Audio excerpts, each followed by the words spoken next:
In the mysterious origins of man, we examined archaeological evidence which directly contradicts many of our accepted theories about the history of man on Earth.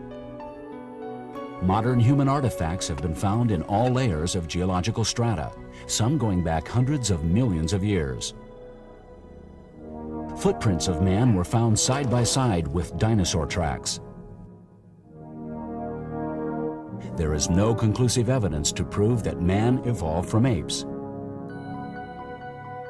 An ancient city high in the mountains of Bolivia may have been built by an advanced culture unknown to history. The theory of crustal displacement could explain the mystery of the ice ages and the disappearance of Atlantis. In this companion tape, our groundbreaking experts will present new material in an open dialogue, free from the constraints of network television. Plus, a radical theory which suggests that the mystery of man's origins may be linked to beings from another world.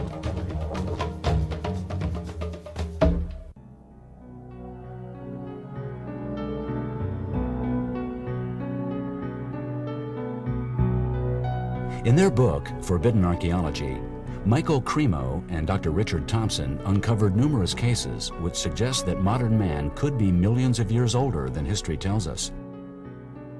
Well, we called our book Forbidden Archaeology because we wanted to take people on a tour of the locked rooms in the museums of human history.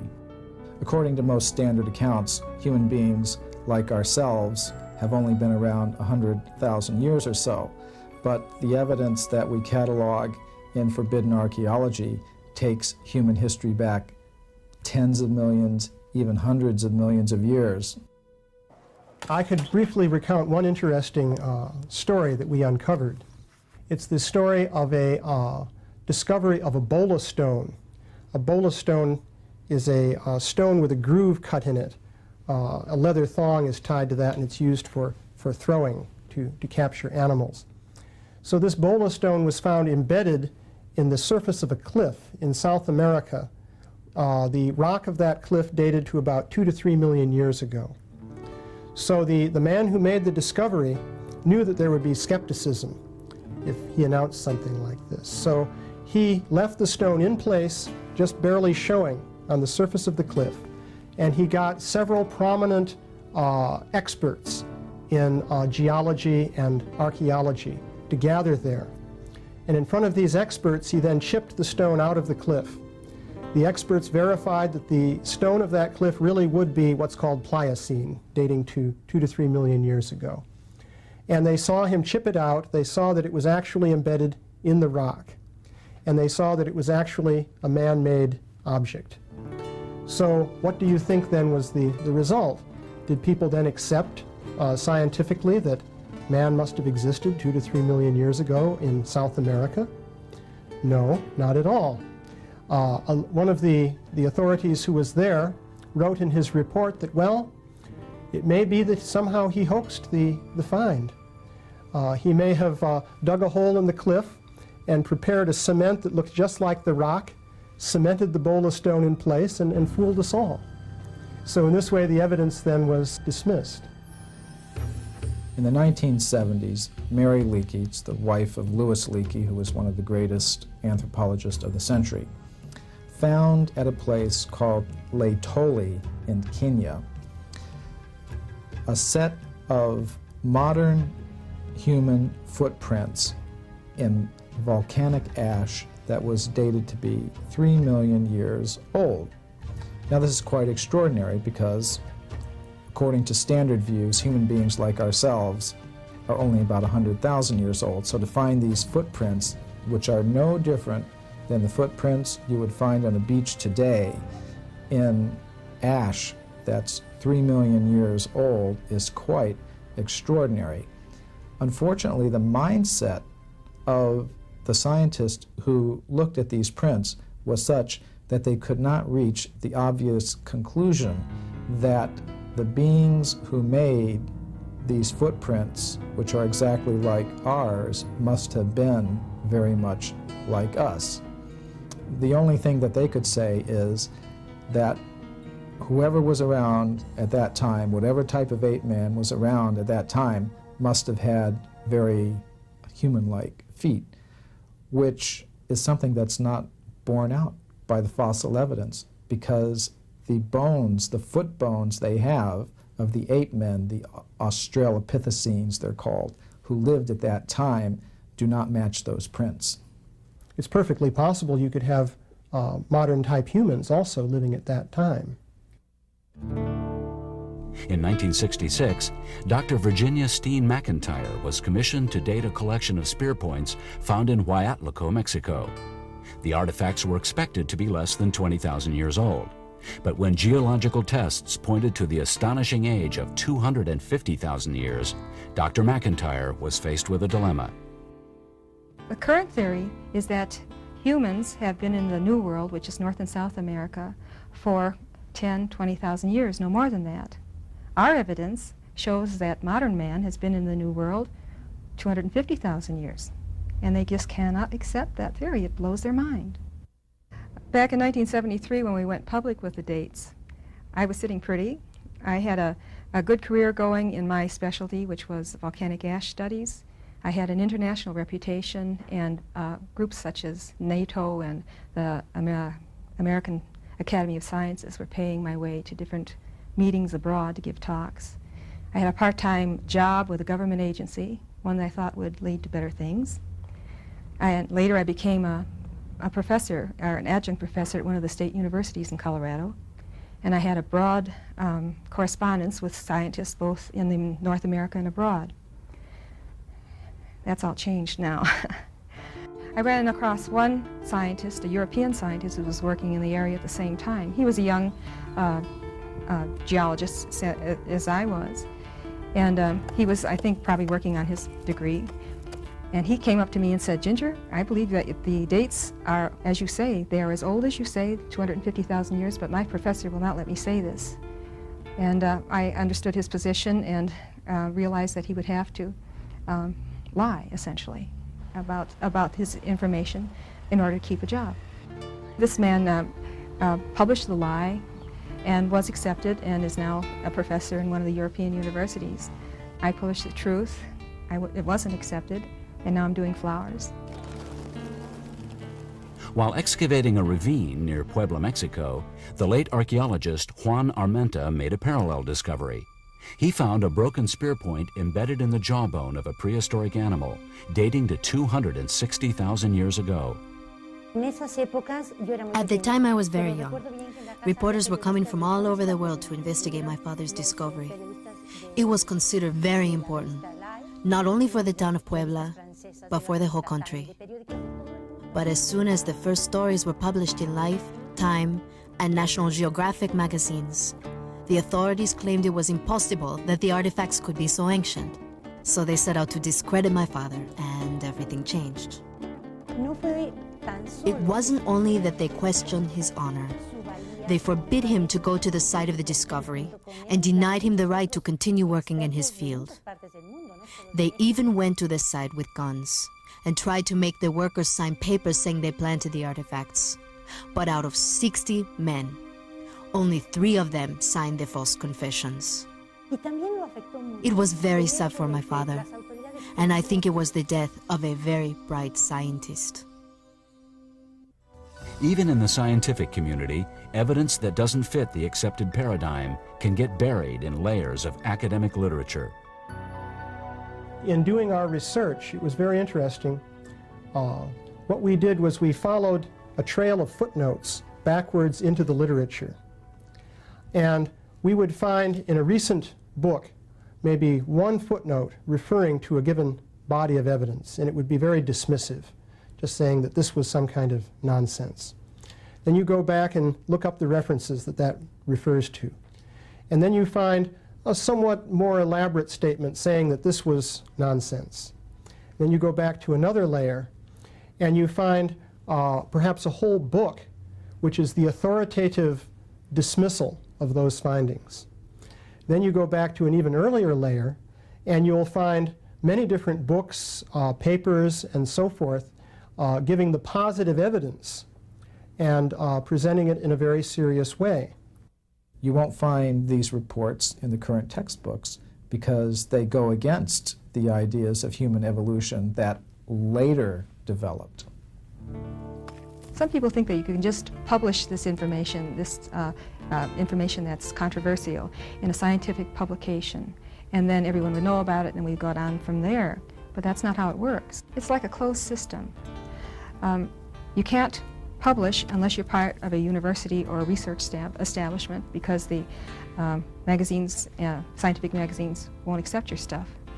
But you can't be part of the research establishment if you're something so controversial that they might get a little hassle from some of their alumni, or might get some bad publicity. And so you're outside the system. You might want to get the information out, but you're not going to do it. The main outcome that we would like to see from our publication of Forbidden Archaeology is that we would like to see an opening up of our serious scientific inquiries into the nature and origin of human beings and also other forms of life. We feel that the mainstream scientific position on these questions has been too narrowly constricted for a very long period of time.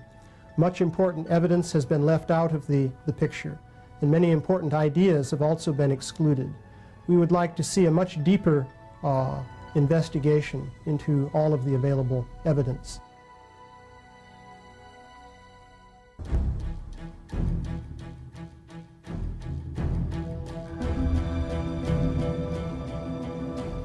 Dr. Bao has uncovered human footprints and a fossilized human finger in the same strata as dinosaur tracks. But even more mysterious is the discovery of an ancient iron hammer whose chemical makeup confounds scientific laboratories. We have a man-made artifact that was found deposited in central Texas in the very same layer with the dinosaur footprints and the dinosaur remains. It's a man-made hammer with a portion of the handle still intact. Now, this hammerhead turns out to be 96.6% iron, 0.74% sulfur, and 2.6% chlorine. Now, that's a very exotic blend. I've spoken with a number of physicists, the heads of numerous laboratories, and it's impossible to fabricate that metal today. That is chlorine compounded with iron in metallic form. Now, a portion of the handle is coalified. That means there had to be heat and pressure and some time involved in this.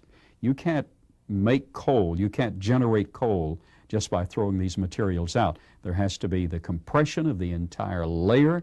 There has to be the generation of some heat in order to coalify the material, even in a rapid form.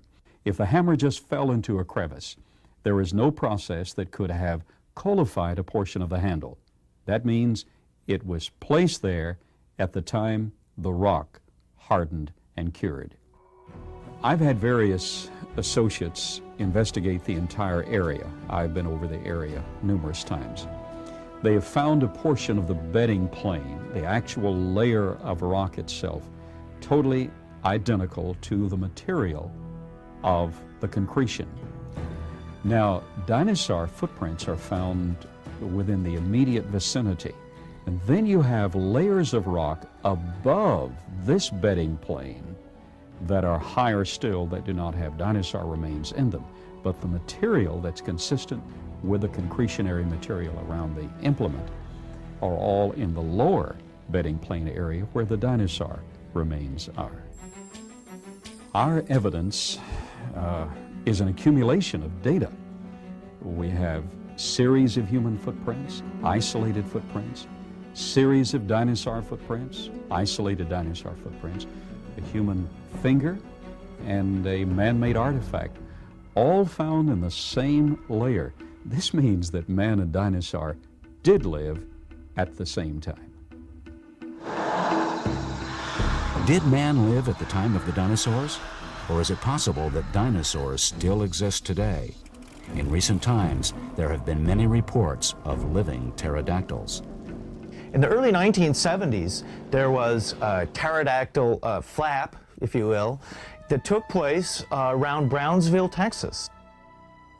I was approached by an aeronautics engineer who stated to me that he had seen a living pterodactyl.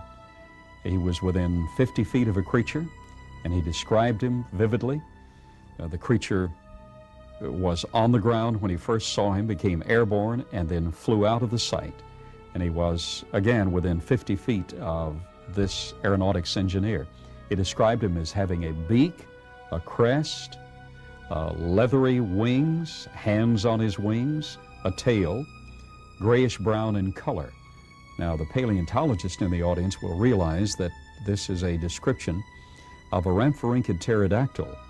And according to standard evolutionary interpretation, these creatures saw their demise 225 million years ago.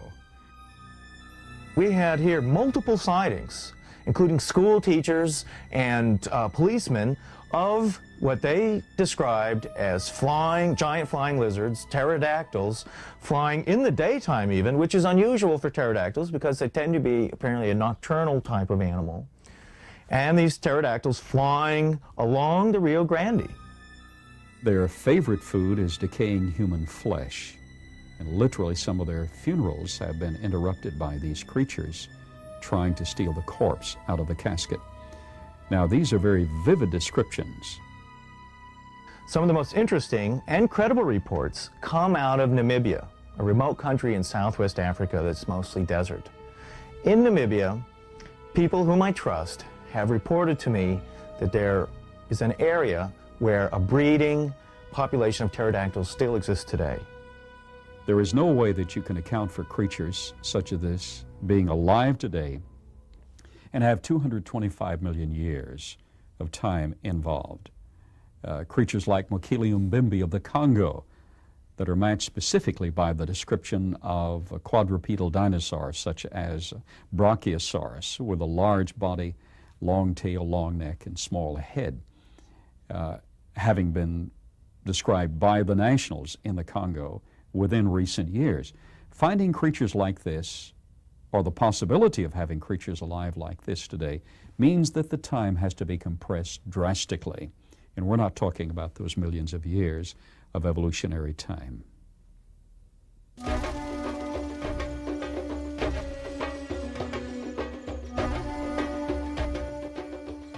How can we explain evidence of man and dinosaurs living at the same time? The theory of cataclysmic geology suggests that the Earth could be much younger than we think, throwing into question our whole system of dating.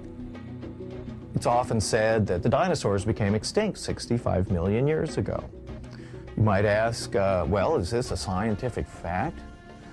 The truth is, this is not a scientific fact. This is a theory, a scientific theory, and one based on the uniformitarian dating of geological strata. The kind of geology we're taught today is a geology called uniformitarian geology. And this is the school of geology which tells us that geological change is very slow. It happens over millions of years. We can see the kind of changes.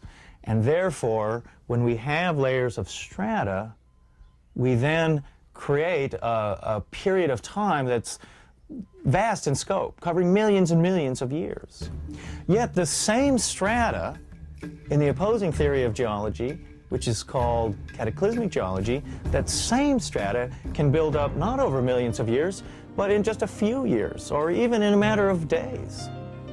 Fossils then, and the geological strata that we find them, are simply assumed to have accumulated over millions and millions of years. When animals die in a natural setting, they do not become fossils. A good example of this would be in the early 1800s, Buffalo Bill and his buddies went out into the Great Plains of America and slaughtered hundreds of thousands of buffalo, cut their tongues out and left them on the Great Plains to rot and die. Oh, they're already dead. What happened to those buffalo? Did any of those buffalo ever become a fossil? No. Not one will ever be a fossil. And that is because when things die, they decay and go to dust. And when you bury a dog in your backyard, he's not going to become a fossil either.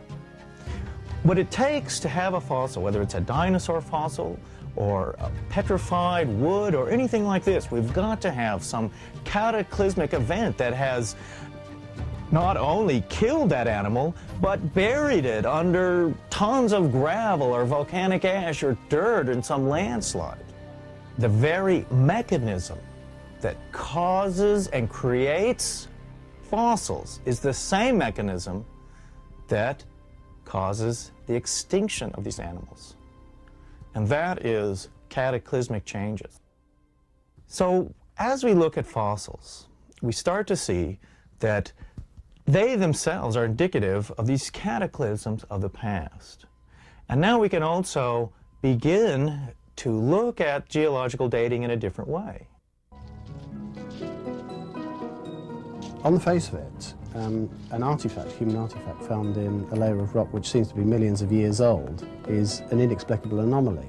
It's not so inexplicable if the strata isn't millions of years old and if the dating method that's being used is in fact inaccurate. And I suspect that in many cases that's exactly what has happened in recent years. The chief radioactive dating method that's used to date the Earth is the uranium-lead method. Uranium radioactive mineral turns into lead over a long, long period of time. You measure the amount of uranium in the Earth's crust, you measure the amount of lead. That tells you, that at least conventional scientists say that tells you how old the Earth is. Now the figure that you arrive at when you use that technique is 4,500 million years. However, what they haven't mentioned is that uranium also turns into another substance. It turns into a distinctive form of helium, radioactive helium. In fact, practically all the radioactive helium in the Earth's atmosphere has come from radioactive decay. Now, if this method was reliable, if you measured the age of the helium in the atmosphere, it would give you the same age, 4,500 billion years. In fact, it doesn't give you an age anything like that. It gives you an age just a couple of 100,000 years. Now, it seems to me that any technique for dating, which on one hand gives you an age of 4.5 billion years, but on the other hand gives you an age of just a couple of 100,000 years, that technique has to be at least very unreliable. The dating anomalies and the evidence which contradicts the reliability of dating is being ignored by scientists on the whole because they'd have to restructure their whole theory of the age of the Earth. It would mean really starting from scratch. For example, the rate at which coal is formed is still controversial. The conventional idea is that coal is formed very slowly over millions of years and that basically it's age that determines the formation of coal. In fact, there's quite a bit of evidence in the field that coal might be produced from wood by pressure alone. For example, modern timber pilings of bridges have turned into a low rank of coal. The Ohio coal seam in the United States, the rank of the coal increases as the coal goes further and further underground, as the pressure increases. So it seems that there is some evidence that pressure alone might generate coal in a relatively short space of time. Now, if coal can be produced relatively rapidly, what about the other rocks of the Earth's crust? Perhaps they could be formed relatively rapidly as well. This is complete heresy. This is one thing that orthodox geologists would not accept. And yet there is mounting evidence that some types of rock can be formed very quickly in catastrophic conditions. The rocks behind me are thought to be 65 million years old, and they're thought to have been formed by processes that work very, very slowly over immense periods of time. But they could equally have been formed relatively rapidly by cataclysmic processes. Darwinists prefer the first interpretation because it's consistent with their interpretation of immense antiquity for life on Earth. The Earth could conceivably be younger than the 4.5 billion years that it's customarily taken to be. And if that's the case, then there has been much less time available for life to evolve on Earth. And the Darwinian mechanism, which requires billions of years to work, is looking far less probable.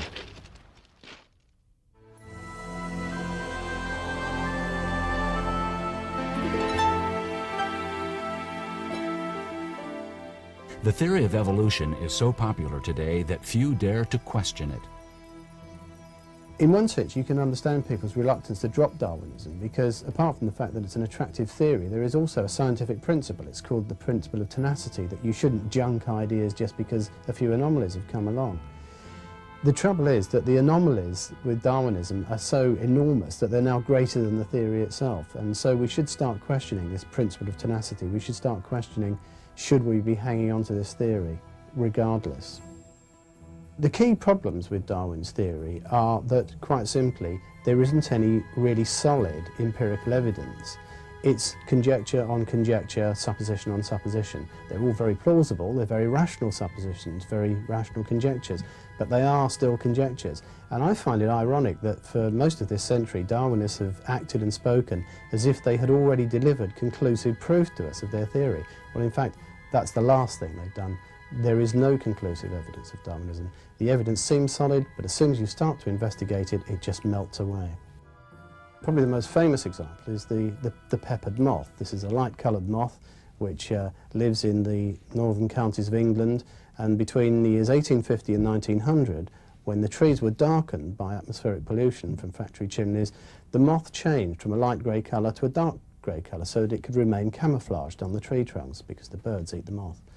Well, this was described, this process, it's even been given a name by Darwinists, it's called industrial melanism, and it was described by the director of the Natural History Museum, Sir Gavin de Beer, as being an example of evolution and even natural selection taking place in man's lifetime. And obviously, if that were true, it would be very powerful evidence. Well, when you look at the peppered moth, you don't need to be a scientist to be able to see that what's happened is that originally you had a lot of light-coloured moths and a few dark-coloured moths, that the light-coloured moths have died off because the trees have turned dark, and that the dark-coloured moths have flourished at their expense. Now, if Darwinists want to call that natural selection, they're entitled to do so. But nobody could possibly believe that that is a mechanism that could explain how one species could turn into another species, and that is what evolution is all about, not about moths changing colour. One of the fundamental premises of Darwin's theory is that a species can, if it evolves long enough, turn into another species. Now, this central idea is contradicted by every single plant and animal breeding experiment of the last 500 years. Every animal and plant breeder knows that there is a limit to the extent to which an animal or a plant can be changed. Ultimately, the line becomes sterile, or it simply reverts to the original type from which you've selected. This has even been given a name. Ernst Mayr, professor of zoology at Harvard, called it genetic homeostasis. And that simply means that there is a barrier beyond which evolution cannot pass. I find it extraordinary that the world's biologists continue to believe in the infinite plasticity of individuals when they know perfectly well that experiments show that it simply can't happen. In the first edition of his book On the Origin of Species, Charles Darwin made a very interesting observation. He said that he could see no difficulty in a race of bears taking to the water, becoming aquatic, and eventually becoming a creature, as he said, as monstrous as a whale. So there you have the idea, bears can turn into whales just given enough time and enough natural selection. Now, in later editions of his book, Darwin removed that claim. He'd obviously thought better of it and realised it couldn't be substantiated with evidence, so he thought he'd better not press it.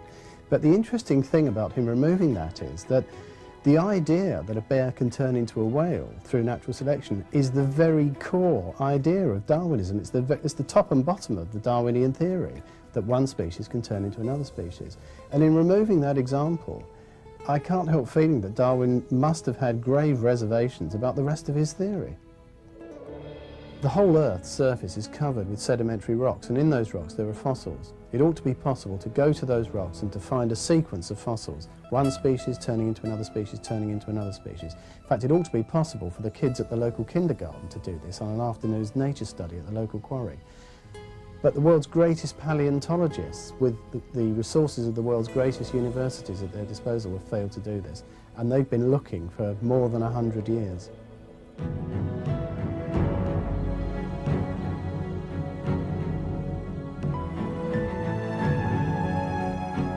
The theory of man's rise to civilization is as mysterious as his origins. Ancient monuments around the world were built with such sophistication that they can hardly be duplicated today. Yet scientists continue to belittle these remarkable achievements. I wrote Fingerprints of the Gods because I wasn't satisfied with the answers that were being given to me to a huge series of mysteries around this planet. Most mysterious of all, a series of ancient sites that have never been properly explained by historians. These sites I think of literally as the fingerprints of the gods, as marks left on our planet by a lost civilization that we have not yet properly identified. And amongst those sites, two in particular are extremely interesting. One is Giza in Egypt, where the Great Pyramids and the Sphinx stand. And on the other side of the Atlantic, on the other side of the world, is Tiwanaku in the high Andes in Bolivia. In Tiwanaku, archaeologists have been surprised by the discovery of small metal clamps used to hold stones in place. Amazingly, these clamps were made from molten metal, poured into small molds carved in the ancient stone. But nearby lies evidence of an even greater feat of technology. One of the most interesting things that has been found at the site have been what appear to be large stone molds. Apparently, they were pouring molten metal into these molds. This would be the pour hole, and you'd pour your molten metal in and fill it up. If it is a mold, then it's quite different from anything else we've seen in the Americas, and it would imply a far greater technology than we believed that they had at that time. We're talking about gallons of molten metal at a time, which indicates a high technology in the ability to utilize this molten metal in a mass amount. All that we know about the people who built these monuments is what we can deduce from the monuments themselves. And if we look at these monuments with open minds and open eyes, we find something very interesting. Firstly, that the level of technology involved in creating them was high, the lifting and maneuvering of these huge blocks of stone. And secondly, that they incorporated fantastically accurate astronomical alignments, which could only have been the result of a very accurate observational science. So this is what the monuments tell us. They tell us that the people who built them were serious and intelligent people with a scientific outlook on life. The ability of his mind to comprehend the very things that we comprehend today is there. He is us, and we are belittling him by making him less, because we have decided that, oh, this was his limitation, and we're belittling him because he was just as fervently intelligent as we are today, and that's obvious from the technology involved. Civilization is not this linear progression. It's a roller coaster of peaks and valleys, of ages of science and enlightenment, and a sudden dark age and collapse of civilization. The question would be, how far back in time does our roller coaster of history go? To find out how old an ancient civilization might be, archaeologists look to the monuments they left behind. But how do archaeologists determine when an ancient monument was built? One of the most used tools in archaeology is dating with carbon-14.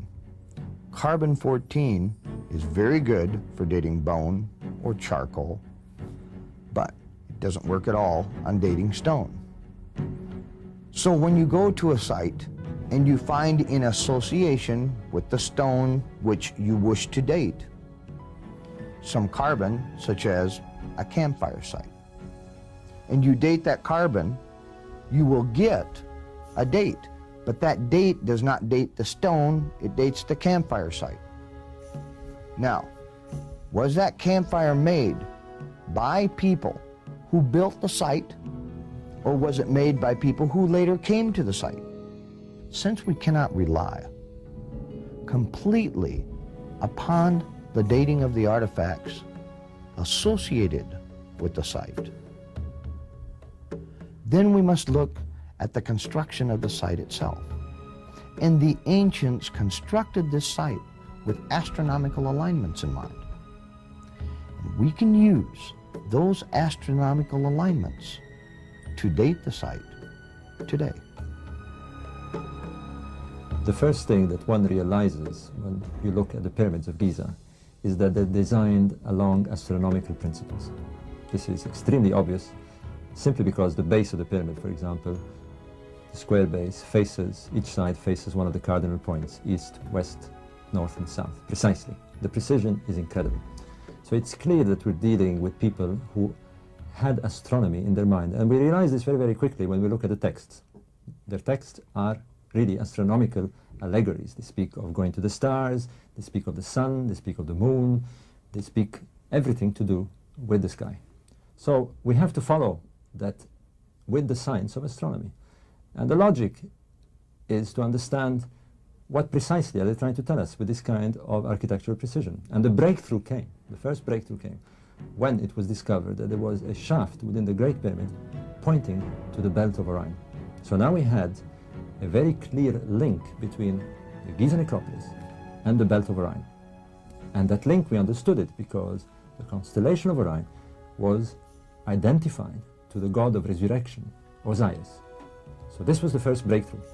The second breakthrough was to realize that the configuration of the three stars in Orion's belt were exactly the same as the configuration of the three pyramids of Giza. With that in mind, we had to carry on following the lead that they were giving us. And one of the major leads is that their whole effort, everything we know about pharaonic theocracy, their cult, their religion, the decrees of the king, everything they did was focused on what they called the first time, the time when their civilization began. So the next step was to see when was the beginning of the Orion cycle. And we used precession. We found out that it was in 10,500 BC. This led us to consider the whole arrangement of the sky in 10,500 BC. And we came with this absolutely amazing correlation. We found out that it was exactly at this time that the sun would rise at the vernal equinox. When we looked in that direction, we began to realize that they were drawing our attention to the direction of the alignment of the Sphinx. We have a Sphinx looking directly due east. And that is the big mystery. What does the Sphinx represent? Immediately we realized that the vernal equinox in 10,500 BC was the beginning of the age of Leo. So whether we like it or not, the science of astronomy is leading us to conclude that the Sphinx was carved in the 11th millennium. And we have to deal with that.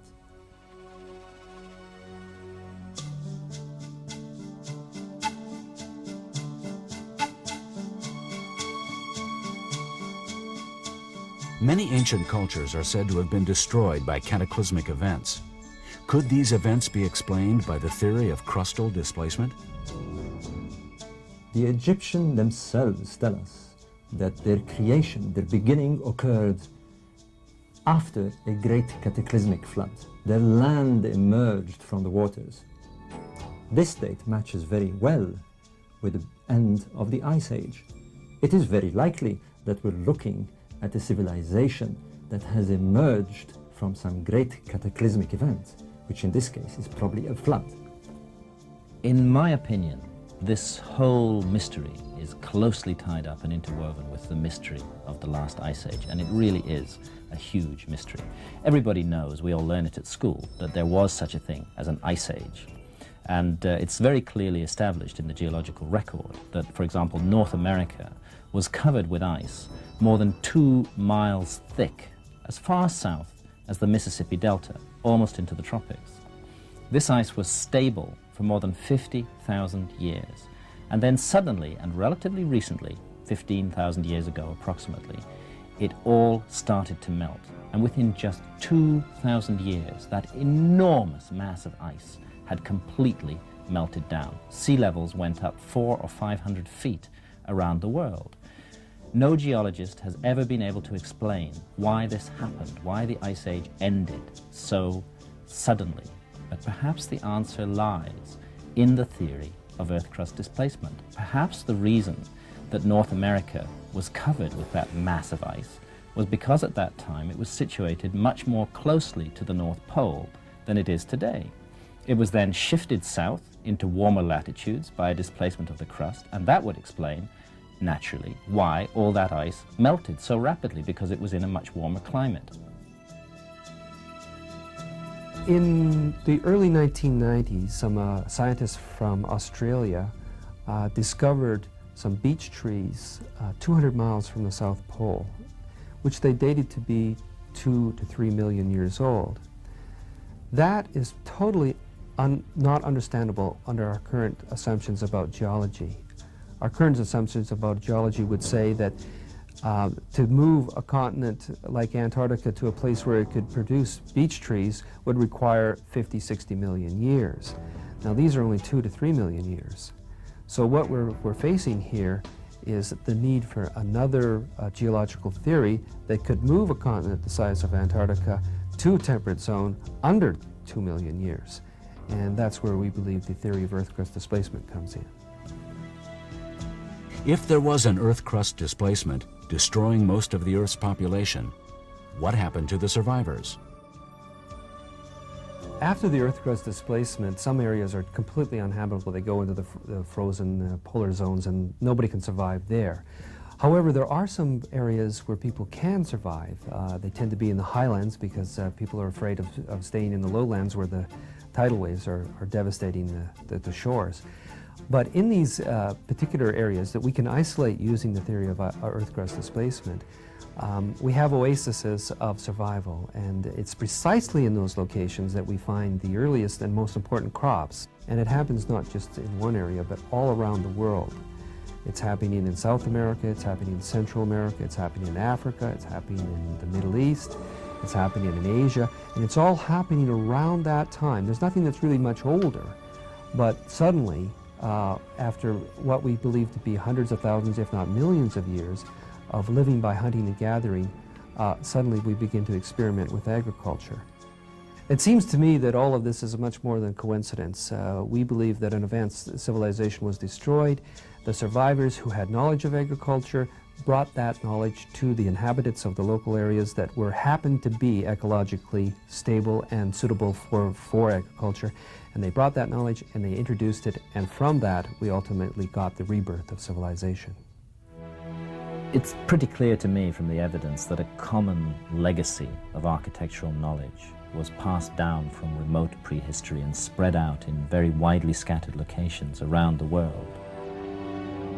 Ask yourself this: if you belonged to a high civilization that had just been almost completely obliterated by a gigantic geological cataclysm, a movement of the crust of the earth, what would you set out to do in the future?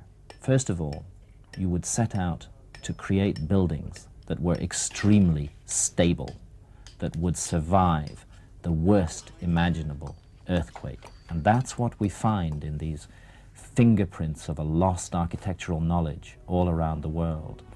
A fixation, a desire to create buildings that would last forever, no matter what happened to them. And another thing that we find is a focus on trying to predict when the cataclysm will recur. What has come down to us from the ancient past seems to be a message that by a close study of astronomical phenomena, it is possible to predict when the Earth will again be visited by this all-destroying cataclysm.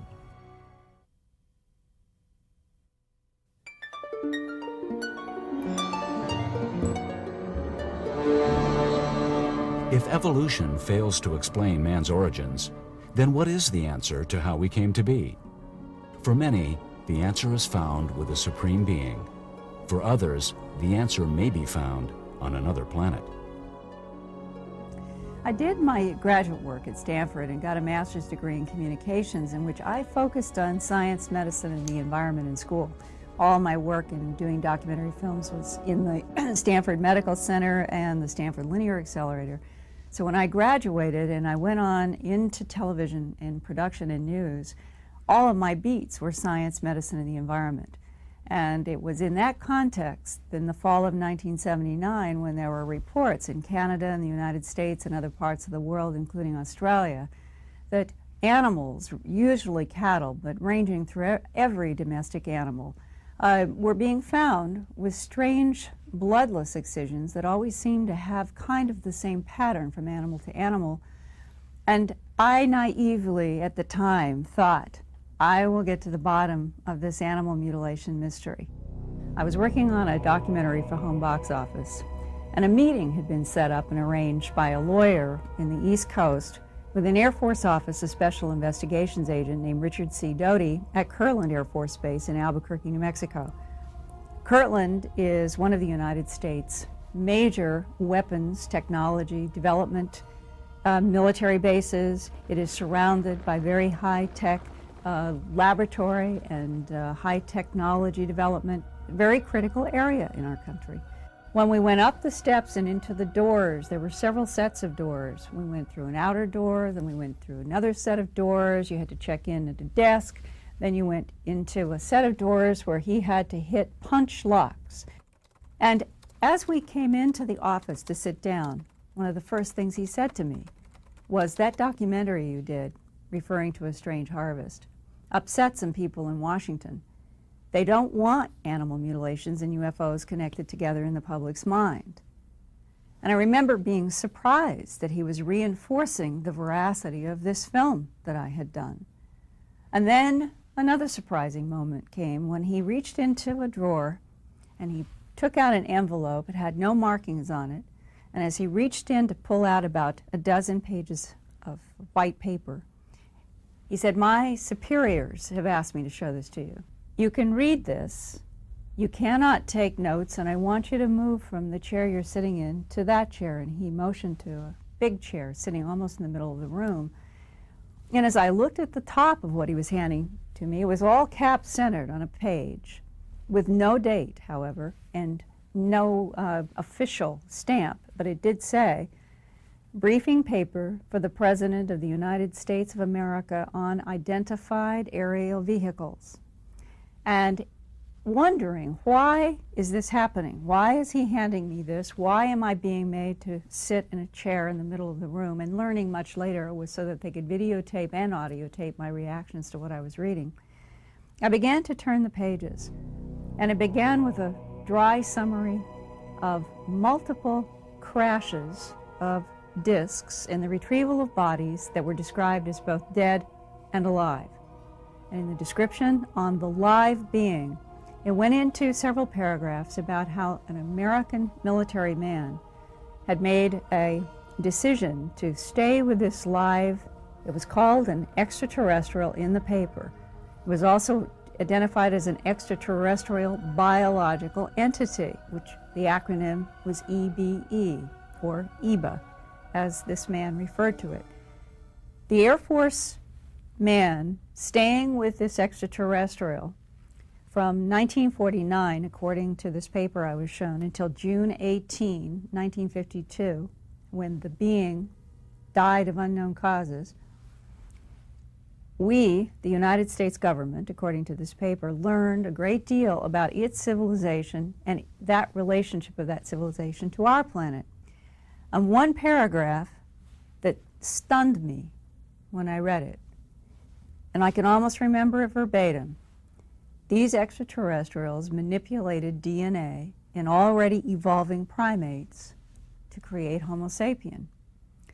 And this was further reinforced on the last page in a series of project names having to do with our government's research, following up whatever had been communicated from what they are calling extraterrestrials.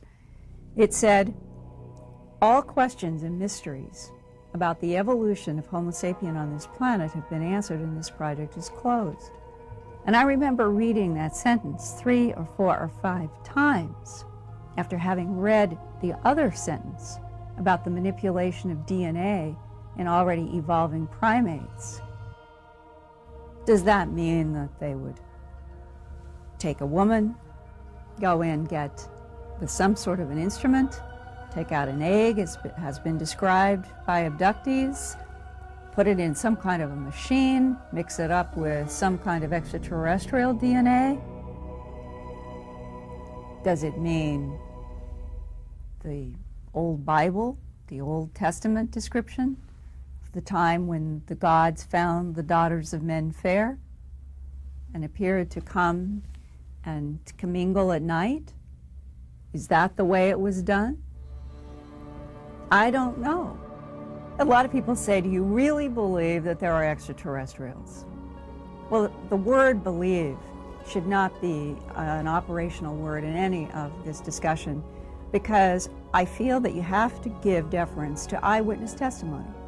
And there have been eyewitnesses around the world for at least 40 to 50 years in multiple countries who have been describing almost the same type of creature. All of these people in the United States, Canada, Mexico, Central America, South America, Australia, the Canary Islands, off the coast of Africa, and now almost every country in Europe. They cannot, all of them, be making up a story for 40-some years around the world of seeing the same type of what is described as a non-human creature, whether it's associated with animals or whether it's associated with beams of light and the abduction syndrome.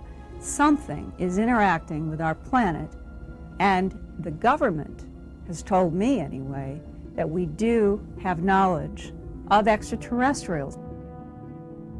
If any of this government documentation is real, that some sort of an extraterrestrial non-human intelligence so sophisticated that it could take evolving primates and manipulate DNA and create us is absolutely true. If that is true, probably a good part of the population on the planet would resist it and deny it because it goes against the grain of what we have been taught.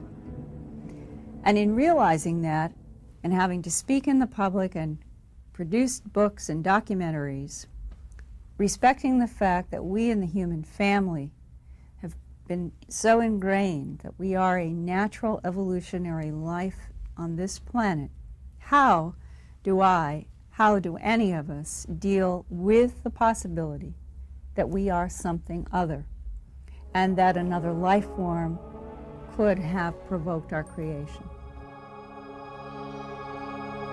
If the math on the pages suddenly becomes a reality, human life on this earth will change for all time. The planet will never, ever again be as we have known the planet to be. That's why it's a huge revolution.